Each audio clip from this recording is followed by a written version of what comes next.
Guys, good morning to all of you. Today we'll discuss about law of equilibrium and equilibrium constant. तो equilibrium के बारे में हमने study किया गया है कि कोई भी रिएक्शन आपका है ए प्लस बी, अगर प्रोसेस आपका रिवर्सिबल है, सी प्लस डी प्रोड्यूस हो रहा है, प्रोसेस आपका रिवर्सिबल है तो एट इक्विलिब्रियम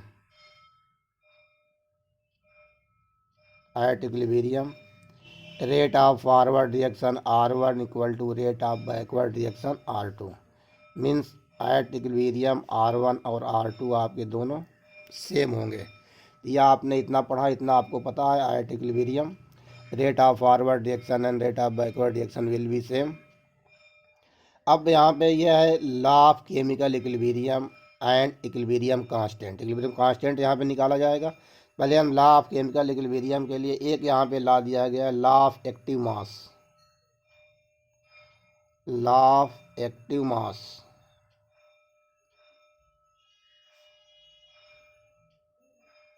थोड़ा सा हेडिंग डाल लेंगे। Law of active mass.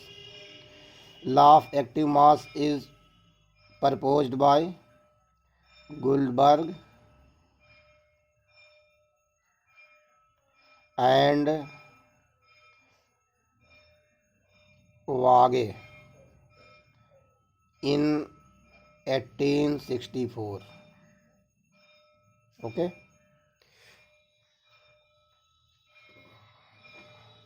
According to him, rate of chemical reaction of a substance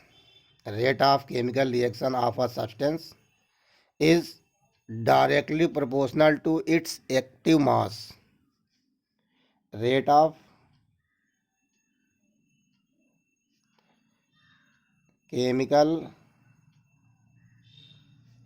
reaction of substance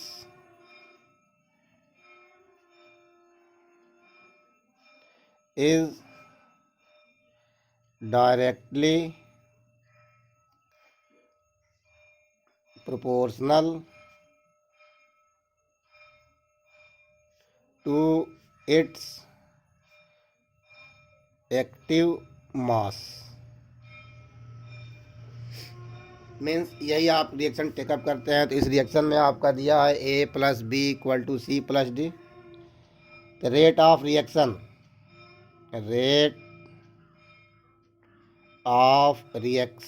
of A is directly proportional to active mass of A.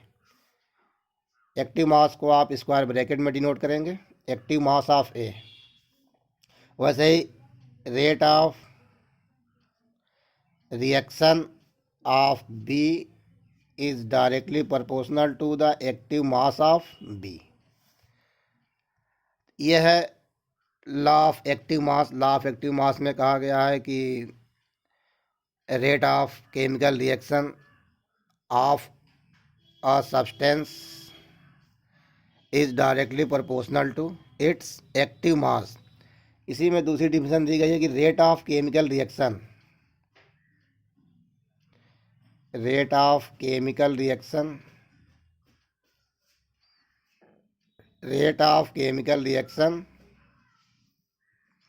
Is directly proportional to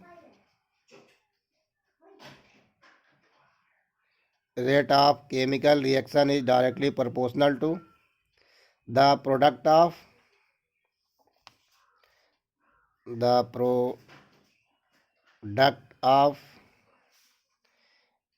active mass of reactant. Okay. Rate of chemical reaction is directly proportional to the product of active mass of reactant. मतलब reactant के active mass जो है उनके product के directly proportional होगा। Means अगर rate of reaction हम इसी इक्वेशन के लिए डिनोट करते हैं तो रेट ऑफ रिएक्शन आप डिनोट करेंगे rate of reaction directly proportional to आप नोट करेंगे active mass of reactant A into active mass of reactant B. ये आपका है law of mass action. Law of mass action के अकॉर्डिंग आप rate of reaction calculate कर सकते हैं। अब थोड़ा सा यहाँ पे देख लेते हैं। अब ये रिएक्शन अगर ऐसे हो, A plus into A plus B number of mole है equal to C plus D, मतलब ये रिएक्टेंट ये प्रोडक्शन आपका ऐसे हो और ये इक्विलिब्रियम कंडीशन में हो, तो यहाँ पे rate of reaction are equal to आप directly proportional to constant active product of the mass of product of active mass of reactant होगा इनटू ए एक्टिव मास।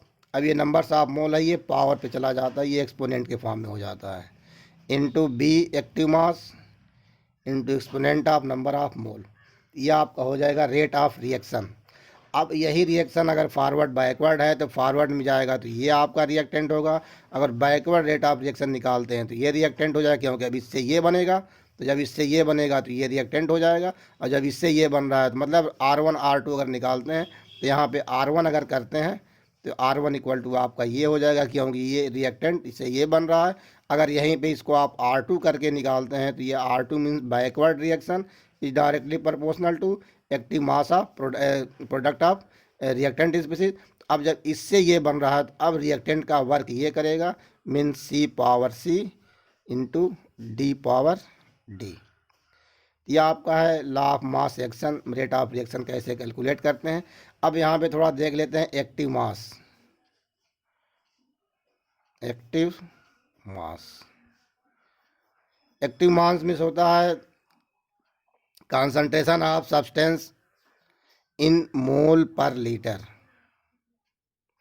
किसी भी सब्सटेंस का कंसंट्रेशन मोल पर लीटर में है तो वो उसका एक्टिव मास होगा।